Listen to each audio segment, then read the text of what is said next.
ناظرین، انسان اپنی پوری زندگی یہ سوچتا رہتا ہے کہ موت کے بعد کیا ہوتا ہے، مگر اصل راز تب کھلتا ہے جب سانس کا آخری قطرہ جسم سے نکل جاتا ہے، اور اس وقت روح اپنی زندگی کا سب سے پہلا دن قبر کے اندر گزارتی ہے۔ جب جسم مٹی میں دفن ہوتا ہے تو انسان سمجھتا ہے سب ختم ہو گیا، لیکن روح کے لیے یہ سب کچھ شروع ہوتا ہے، ایک نیا سفر، ایک نئی محفل، مگر ایسا جہان جہاں نہ دن ہوتا ہے نہ رات۔ کہتے ہیں جب روح پہلی بار قبر کے اندھیروں کو محسوس کرتی ہے تو اسے ایک اجنبی سکون ملتا ہے اور ساتھ ہی ایک گہرا خوف، کیونکہ وہ محسوس کرتی ہے اب ہر چیز چپ ہے لیکن وہ زندہ ہے۔ ناظرین، بزرگ کہتے ہیں کہ جب دفن کرنے والے لوگ چلے جاتے ہیں تو فرشتے قریب آتے ہیں، ایک روشن نوری نور اور دوسری طرف سوالوں کا سفر۔ اس وقت روح سمجھ جاتی ہے کہ زندگی اب صرف یادوں کا نام نہیں رہی، اب حساب کا وقت ہے۔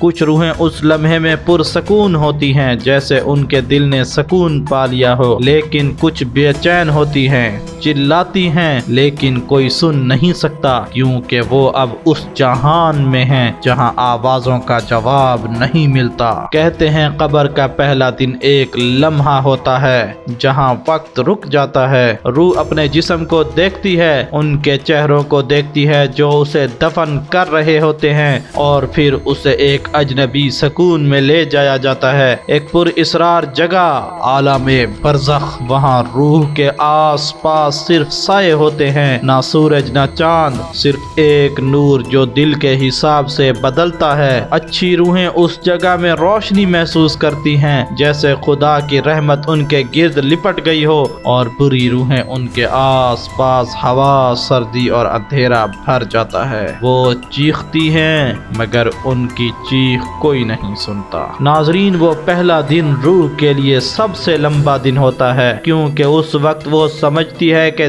دنیا چھوٹ گئی لیکن اعمال اب بھی اس کے ساتھ ہیں، اور جب اسے پہلی بار اپنی قبر کے اندر سکون یا سختی محسوس ہوتی ہے تو وہ اسی وقت سمجھ جاتی ہے۔ تو ناظرین، جب آپ کسی قبر کے پاس گزریں اور ہوا میں ایک ٹھنڈک محسوس کریں تو یاد رکھیے شاید وہ روح اپنے پہلے دن کے سفر میں ہے اور ابھی تک دیکھ رہی ہے اپنی دنیا، اپنے لوگ، اپنے اعمال۔